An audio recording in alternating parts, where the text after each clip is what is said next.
Here's what's coming up on today's show. So we have to slow the game down, and we have to examine the things we don't see, because we can't go back to day one in their lives and start a brand new beginning, but we can change right now and help them create a brand new ending.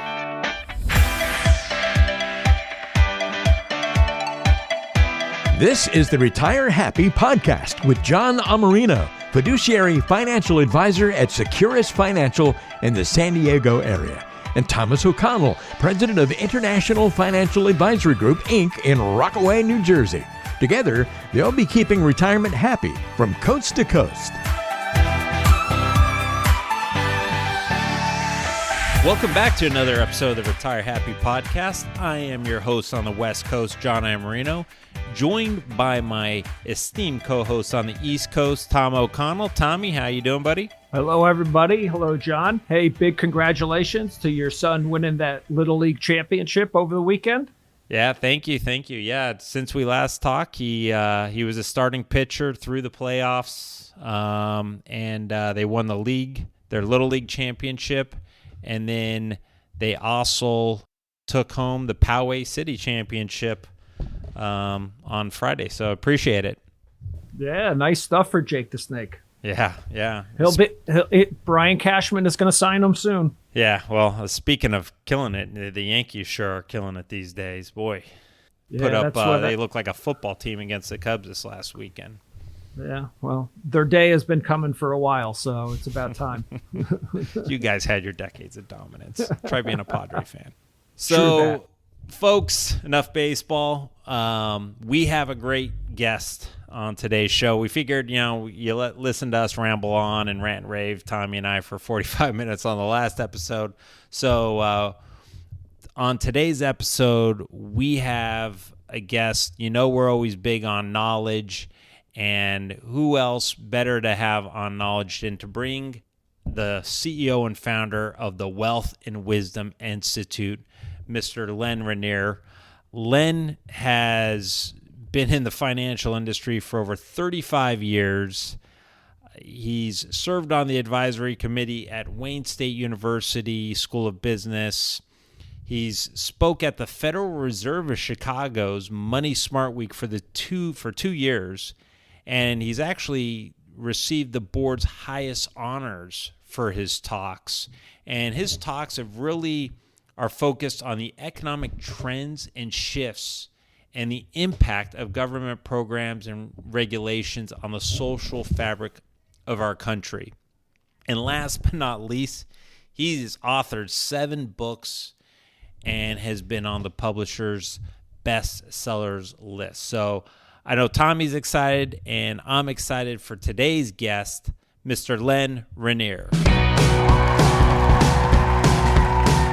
And today's guest, CEO and founder of Wealth and Wisdom Institute, it's Len Reiner. Thank you, John. How you doing, Tom? Hey, how are you, Len? I'm doing fine. We're living in a very exciting time. Historically, it may be a little scary exciting, but it's an exciting time. There's a lot of changes going on. Yeah, and where there's change, there's opportunity, right? Absolutely. And we just have to recognize the opportunities, and that's what we want to make sure people understand totally what is going on behind the scenes when it comes to what's happening economically in our country and how it's going to impact them personally in their financial futures. Yeah, and you mentioned what's going on economically. I mean, what a timely conversation, right? We're seeing the market slide back down. The market's been down all of 2022. I just passed a gas station here in San Diego. Gas at $6.99 for regular unleaded. Houses. Going for, houses here in San Diego, 1,800 square foot homes selling for $1.4 million. Very interesting. And, that's kind of where Tommy and I want to start today's conversation. And we want to talk specifically about your brand new book. Just came out, so I haven't had the chance to read it, but it's on my list. and it's called Double Jeopardy: Hiddenomics and the Role of the Government. And I gotta tell you, Tommy and I were talking before the show, just reading the cover of this book, where you're talking straight to us, that the challenges that many Americans are facing are not actually financial product issues. They are complicated everyday issues. And I think everyone that's listening can agree that, look what we've been through the last couple of years: the pandemic, the political environment, increasing costs, double-digit inflation, and the government mandates. So I'm really excited to talk about why you wrote this book and why you think things aren't working out for today's American. Well, I do a lot of research. I'm involved in economic circles for advisors of senators and congressmen, and they're interesting listening to these people, what they're about to do to us, not necessarily for us. And I think for the first time, many Americans are starting to realize they're not in control of the outcomes in their lives. They have a gut feeling that they're not prepared financially, and they realize that there's no financial certainty that they can rely on.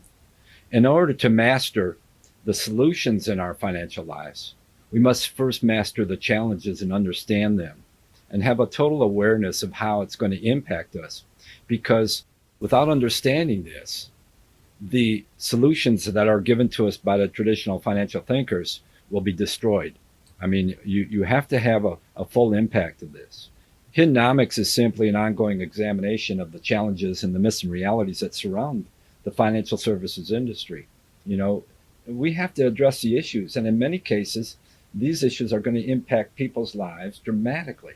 And if we don't have this awareness, this is all about awareness. If we don't have this awareness and information and knowledge, the ability to make financial decisions in the future fall into the category of guesswork.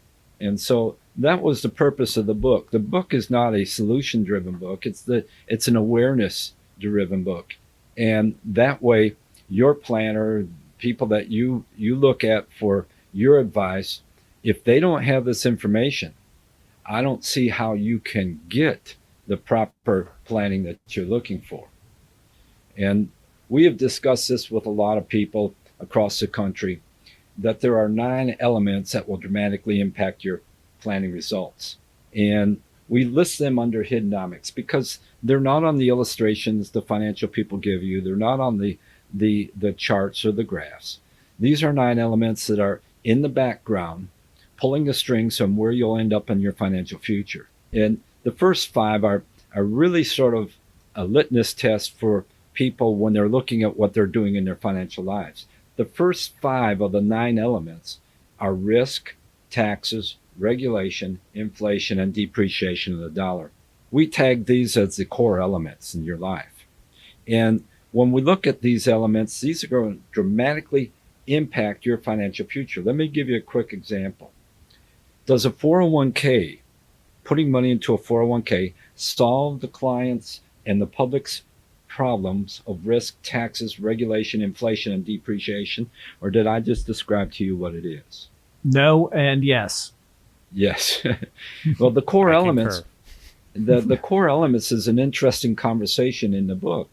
And we look at these things because of these 5 elements: risk, taxes, regulation, inflation, and depreciation of the dollar. You don't control hardly any of these. You might be able to control a little bit of the risk, but there are 3 questions that we have to ask the public. Which of these 5 elements do you want in your financial future? Which of these 5 elements do you control? So we have to ask the final question: why does traditional thinking and their solutions point you in a direction that you don't want and you don't control? We have to look at all of the elements that we don't see. And there's a nice conversation that I share with people all the time, and it simply starts out by saying, what do you see? But more importantly, what don't you see? Most of life's accidents and unintended consequences are the results of things you don't see. And the barriers in your lives and your financial lives are knowing only what you know and seeing only what you see. So we have to slow the game down, and we have to examine the things we don't see, because We can't go back to day one in their lives and start a brand new beginning, but we can change right now and help them create a brand new ending.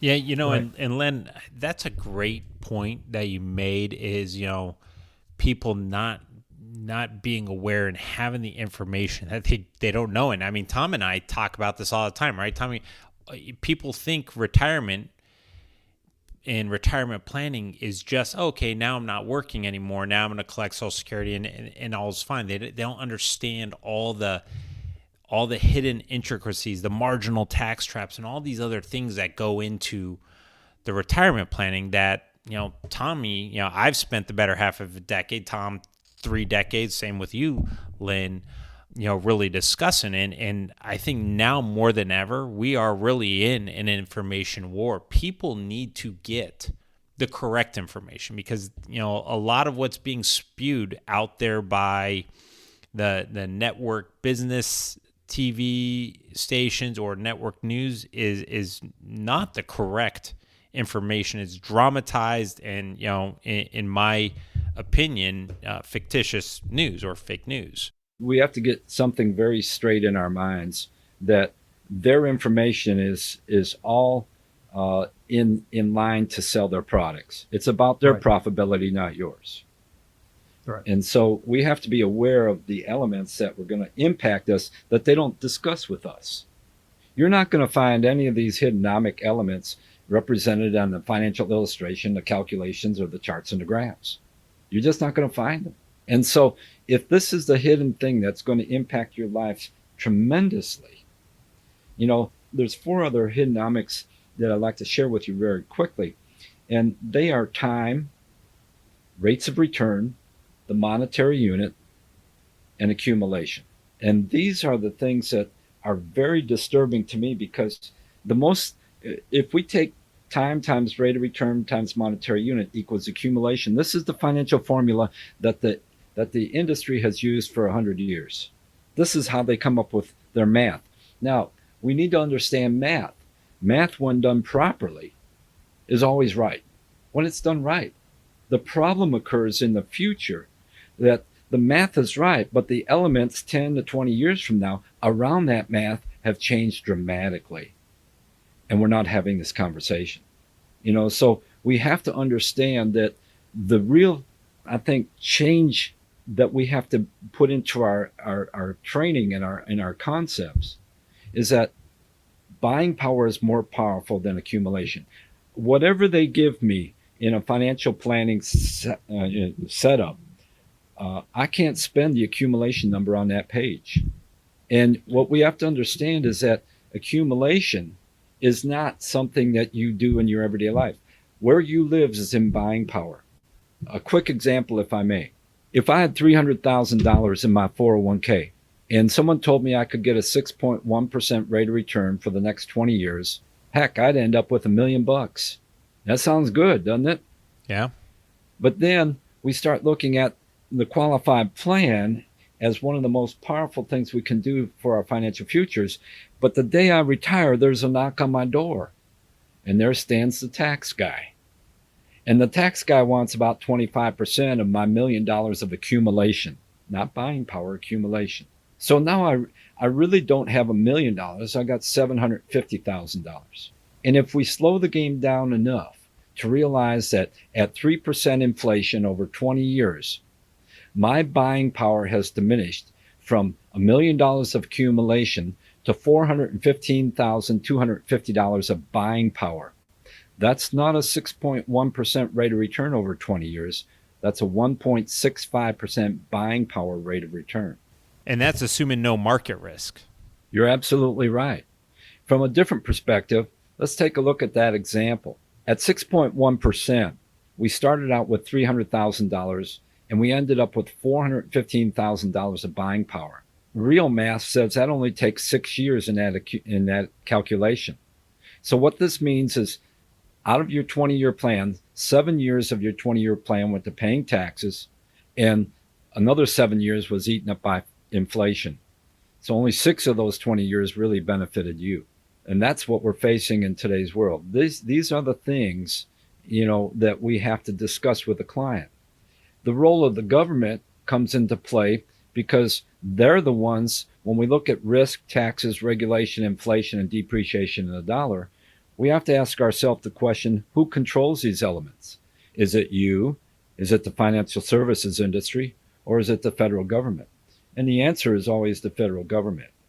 So we have to pay a lot of attention, and this is where the public loses track of what's really going on because they're not getting the right information. If you want me to, I can share some statistics with you that will start to paint a picture of where we're heading as a country. Is that all right? Yeah, because I mean, I think it's important because, and you'd mentioned, who sets these standards, the government or the financial services. Heck, the government at the helms of whatever lobbyists are paying them, because as Tommy and I have talked about, people need to start looking, at both parties across the board that, hey, maybe our government's a little bit more self-serving than watching out for us, we the people. So statistics would be great. And before you do that, just one other thought real quick. And this is something that I was taught from a mutual friend of mine and Len's, the late, great Nelson Nash. He always said, beware of the people who come up with a solution for the problem that they caused, right? So when the government is coming up with these ideas like IRAs and 401ks for the problem of wealth accumulation or retirement planning or legacy planning, that the problems that they created with those, and then they're giving us the solution for it. Well, that's what we have to be aware of. Yeah. Well, we have to understand too that in a qualified plan, the government is guaranteed their amount. The financial services industry is guaranteed their amount. What's the public guaranteed? Nothing. Right.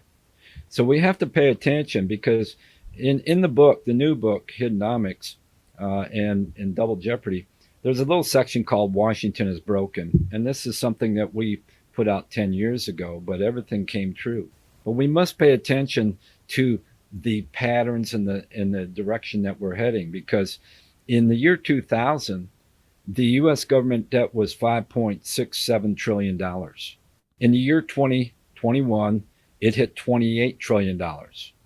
According to the U.S. Treasury, by the time the year 2026 comes along, we'll be at $47 trillion. That's the government's own source. We have to pay attention to the amount of money that they're spending. In the year, the federal budget set forward by the government in the year 2000 was $1.4 trillion. In 2020, the U.S. federal budget was $2.6 trillion, but they overspent it by $3.7 trillion. The new budget that they're pushing right now is $5.7 trillion. And remember, just 3 years ago, we were at $2.6 trillion.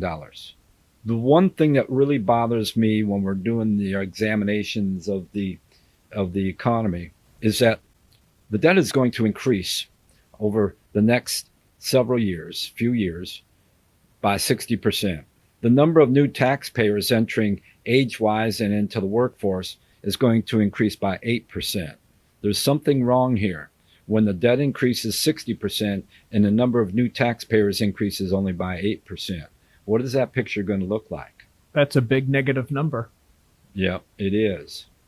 In my question, I was speaking to a couple of professionals yesterday, and I just asked them a simple question. Why does the government insist on increasing our taxes when they have no intent of ever paying off that debt? Right. In 2026, $47 trillion. And at what point in time do we understand that we're playing a very wicked game? Give you an example. And this isn't a new problem. I mean, back in 2010, Robert Walker was David sounding, Walker. The alarm bells all over, right? 60 Minutes saying, listen, we have Yeah. to double taxes right now when we're at, 10 trillion then. And I got to meet nothing's changed. David Walker, and I got to meet Alan Greenspan, and it's a whole different game for them. But David Walker was a truth teller, and the government couldn't wait to get rid of him, and because he was just saying this isn't going to work. To give you an example of what's going on just recently, 80% of all the money in the circulation in the United States today was printed in the last 2 years. 80%. And our unfunded liabilities in the next 5 years goes from $159 trillion to $213 trillion. We have to pay attention to inflation because it is more dangerous than taxes. The May inflation rate was just released 3 days ago, is 8.6%. Now, that's a good way to look at inflation, is go to the government site and say, look at the CPI. But did you know there's 13 different CPI measurements? And they're going to pick the ones they want to use. The core CPI doesn't include food or energy. So that number is going to be a little bit smaller. But when we start using the regular CPI, it's simply an average of the average, 8.6%. But 60% of your money is going to elements like food and energy. Energy is up 48%, food's up 18%. And you must understand, another hiddenomics element is that since prices are going up, the taxes on the buying and purchasing of those goods is also going up out of your pocket also. The number that we must pay attention to is the wholesale inflation number. In August of 2021, the wholesale inflation number was 8.3%. Today, it's at 10.8%. So you must pay attention between the difference between the public's 8.6% and the wholesalers' inflation rate at 10.8%, because the wholesale price is what's going to be passed on to the public in the next 30 to 90 days. So there's still room for this to get a little worse. Now, Len, what would you mind explaining to our listeners what's included in the wholesaler inflation rate?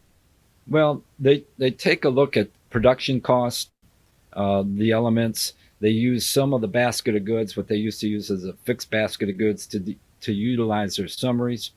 And it's getting the cost from the person who plants the seed into the ground to in the can at the grocery store.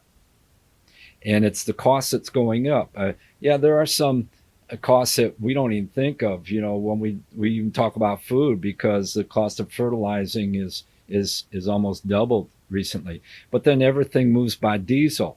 And I don't know what it is out in California, but diesel costs for a guy driving a truck to get our goods to the store has doubled in the last year and a half.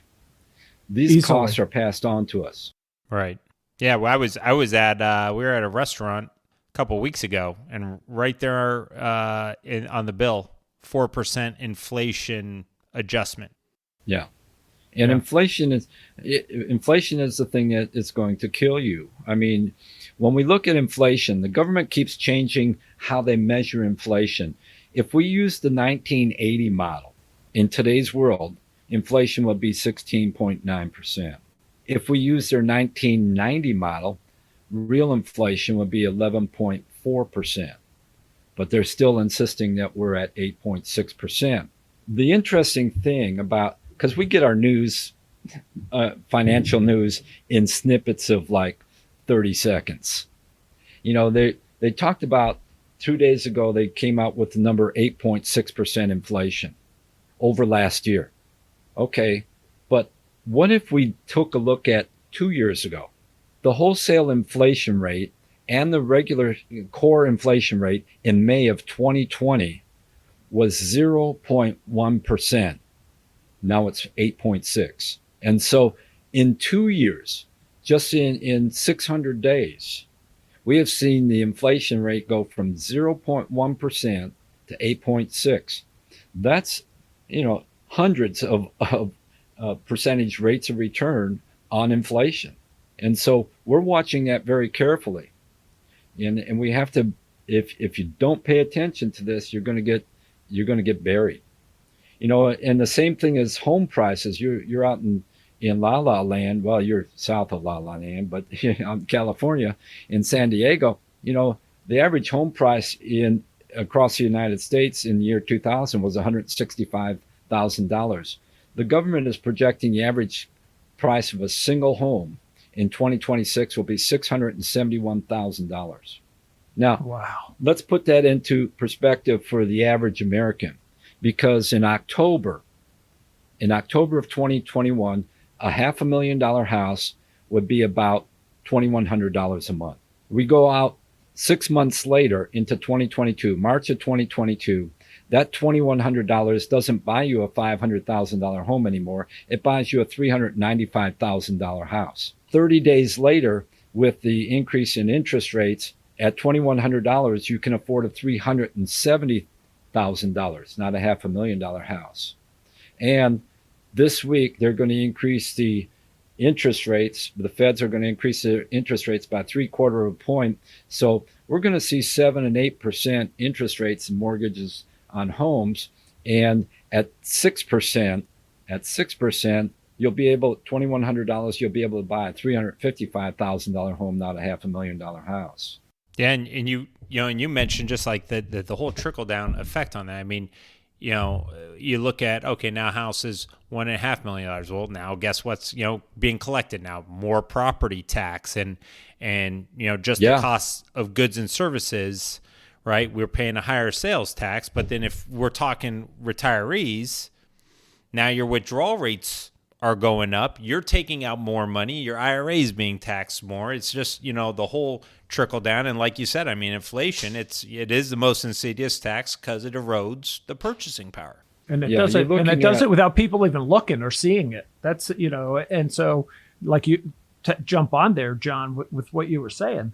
When people are taking more money out, especially in a market environment like we're in, now you're starting to deplete principal as opposed to just using income or dividends or interest, right? But with that depletion, you erode the ability for your portfolio to come back because you're eating away at so much of it. It's just speeding up that process of you running out of money. Yeah, or a lot of people want to. I saw a retiree blog post where people, are we need to go to cash now. Well, if inflation's at double digits, your purchasing power is going to double digits too with you sitting in cash. So, that's a phenomenal point, with it being the trickle down effect, Len. Well, we're looking at, you hit it on the nose, as the value of your house went up, so did the taxes, so did the insurance, so did the other, all the elements around that, upkeep, repairs, and things like that just skyrocketed. And so it's a domino effect. And now we have to start looking at how this is going to impact us in the future. Because the World Bank estimated that future retirement shortfalls, that's in IRAs and simple 401ks, will be between $6 and $14 trillion. This is on a personal level. And the World Bank also estimates that 51% of the people now working are expecting some type of inheritance to supplement their retirement for their incomes.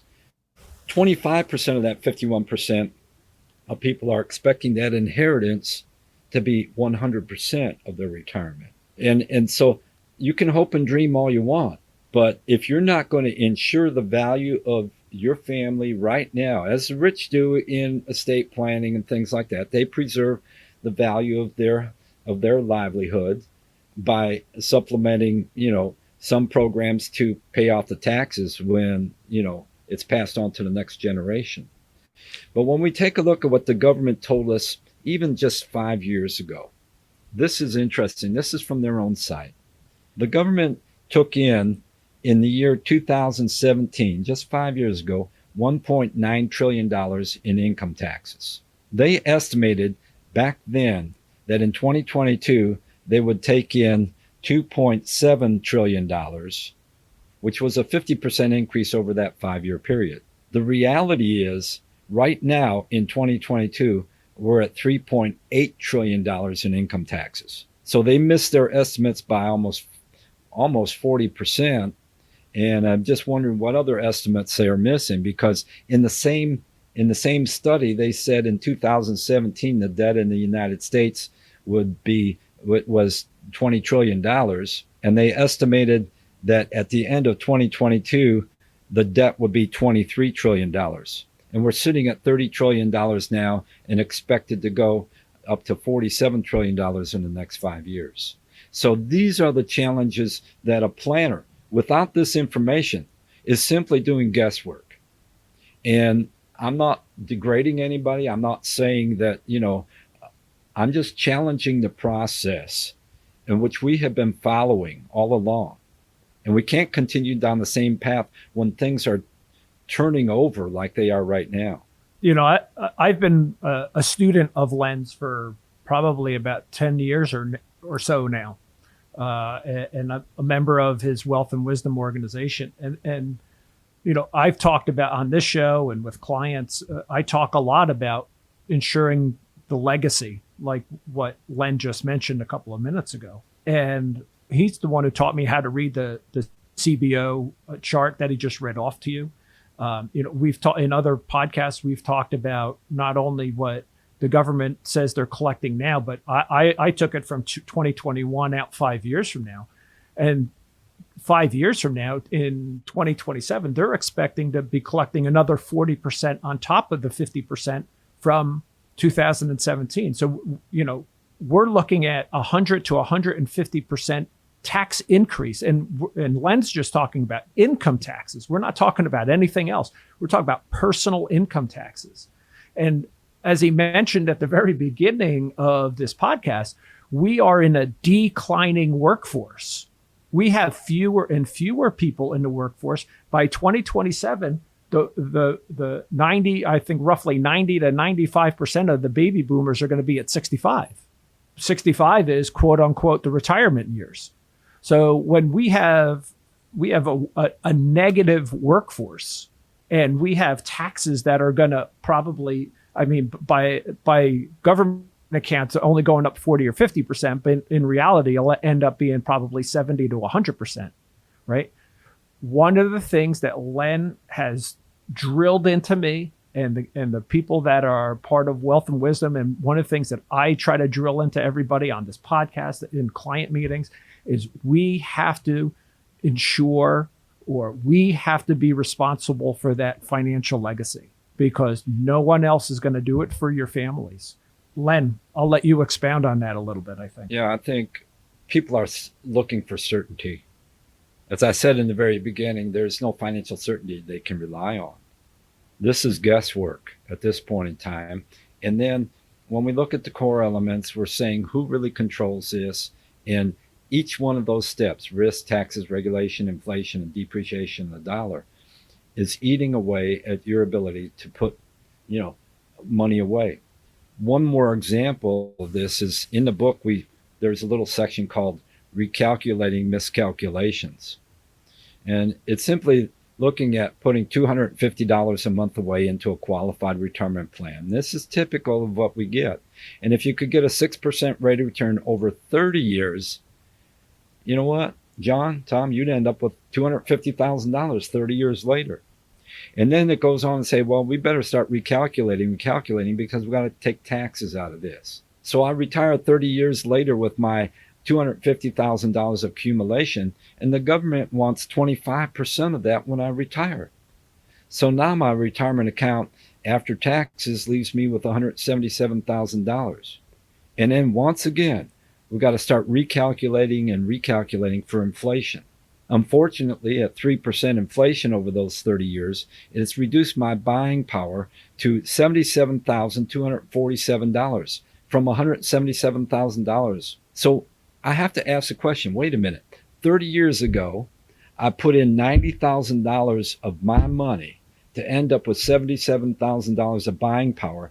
That's a negative 1.2% rate of return over 30 years. If I wanted to end up with $250,000 of buying power 30 years from now, my goal would be to accumulate, in accumulation, $806,000 to end up with $250,000 of buying power. We're not getting this information from the financial services industry. We need to be aware of what's going on, because without awareness, this is just guesswork. Yeah, well said. Well said. And, and that's something that Tom and I, from the comprehensive standpoint, we tell people, listen, rates of return are nice. They're a little feel good. They also stress you out. But when you're really looking at comprehensive financial planning and proactive financial planning, it's really a small slice of the pizza, as we give Tommy the New York the New York pie reference, but we have to consider all these things. And I, Len, thanks for coming on and sharing your wisdom and telling us about the 9 elements, because I really think it's imperative that people start to read past the headlines and dig deep into what has just become a government-made problem. Unfortunately, the people that it is a man-made problem. Inflation is a man-made problem. Unfortunately, the same people who put us into the position of this problem are now they're going to tell us, how do we get out of it? How are they going to fix it? And I just don't trust their solution that will favor them more than it will favor us. Absolutely. Well, and like you said, they got rid of Robert Walker, David decade Walker. ago, or I'm sorry, David Walker. Right. Over a decade ago, when he was just saying, you just need to understand 4 simple little letters, MATH, math, and and you nailed it on the dot throughout your talk that miscalculation after miscalculation, whether for whatever reason was done. Yeah, the math is always right when it's done right, but the elements around the math over a period of time changes the results dramatically. And people don't get that in the illustrations, So, No. Well, that was, I mean, man, the time flew by. I don't know if it, flew by for you, Tommy, but that was a great interview, Len. We appreciate you coming on and letting people, it's not doom and gloom, but it's better not to have your head buried in the sand, right? No, it's not. Something? It's not doom or gloom. It's about understanding what's going on around you. Right. It's John, when you were a police officer, right? It was drilled into you, situational awareness. Exactly. Right, and the same in the military, situational awareness, and that's what we're talking about here. Yeah, I think to answer the doom and gloom thing is knowing something can be scary. Mm-hmm. Not knowing something can be disastrous. Yeah, exactly. And if you know the problem, you can start working towards a solution. That's right. And, you talk about the situational awareness. I mean, just the simple things that, I live in the suburbs. It's a safe community, but how many people just leave their garage doors open? Yeah. And as a former, police officer of 20 years, it drives me nuts. Yeah. And as we said in the beginning, John, to master the financial solutions, you must first master the challenges that destroy the solution.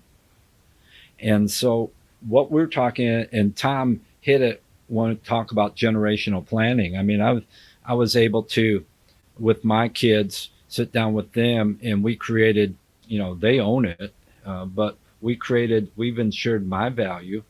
And when I decide to leave the planet, there's anywhere between 2.5 and $4 million for them tax free. Mm-hmm. And, that's their investment. My life expectancy in the United States is down, 5% over the last 3 years. Life expectancy for a male being born today is 77 years. So by the time we start collecting Social Security, it's a very short window. But I allowed my children to invest in me because there was a certainty there that I was aware of. Someday I'm going to leave the planet. And this was done out of love, not out of greed.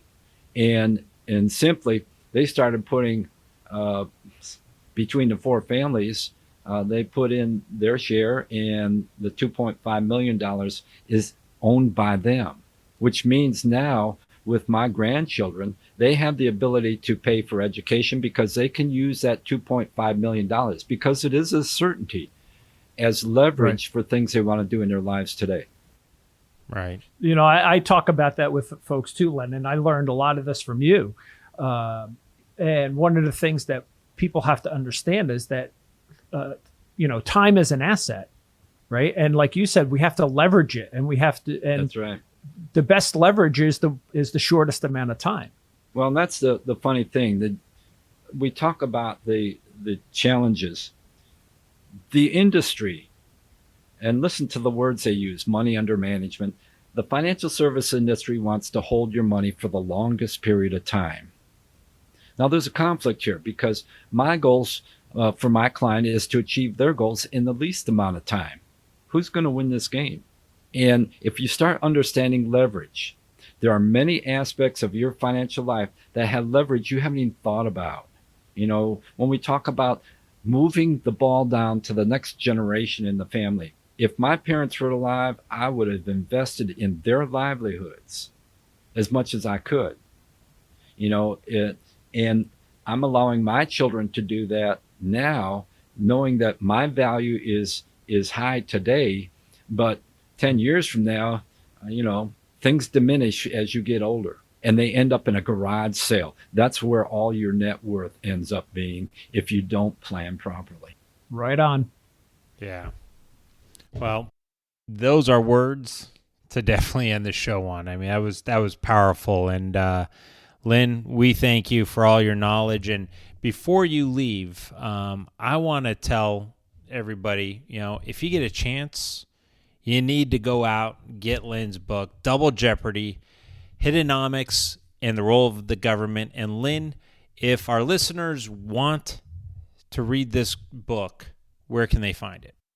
Well, they can find it on our site, Wealth and Wisdom Institute.com. Wealth Awesome. and Wisdom Institute. And better yet, they could contact you guys and you could ship it to them. I was just going to say that. Why don't we buy a bundle of them? And then the folks can get in touch with us and we can get it out to them. Yeah, sounds good. So just when you're listening, click on the contact links for Tom and I, and we'll get you a book free. So, well, again, that's going to wrap it up for today's show. Thank you very much again, Len. It is awesome having you on. And Tommy, you have any last words you want to say?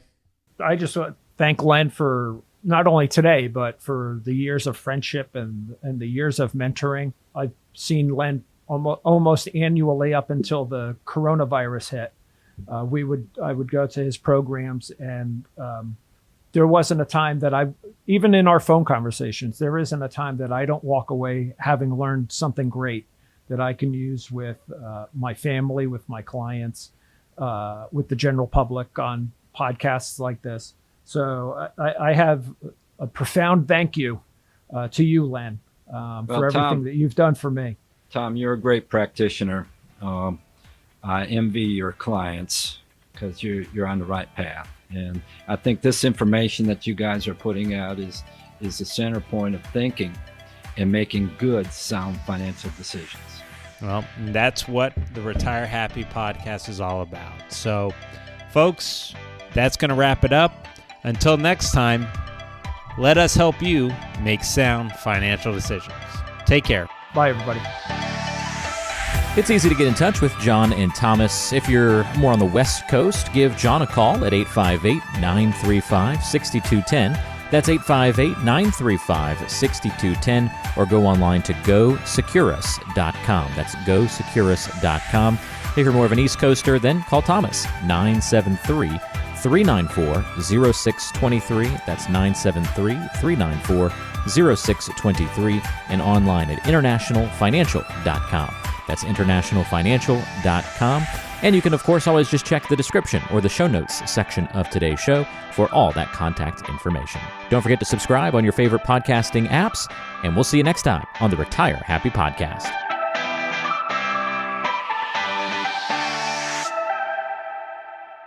Investment advisory services offered through Brookstone Capital Management, LLC BCM, a registered investment advisor. BCM, Securus Financial, and International Financial Advisory Group are independent of each other. Insurance products and services are not offered through BCM, but are offered and sold through individually licensed and appointed agents. The opinions expressed by John Iamarino, Thomas O'Connell, and guests on this show are their own and are based upon information considered reliable, although it should not be relied upon as such. Any statements or opinions are subject to change without notice. Investments involve risk and, unless otherwise stated, are not guaranteed. Past performance cannot not be used as an indicator to determine future results. Any strategies mentioned may not be suitable for everyone. Information expressed does not take into account your specific situation or objectives and is not intended as recommendations appropriate for you. Before acting on any information mentioned, please consult with a qualified tax or investment advisor to determine if it is suitable for your specific situation. This program is designed to provide accurate and authoritative information with regard to the subjects covered.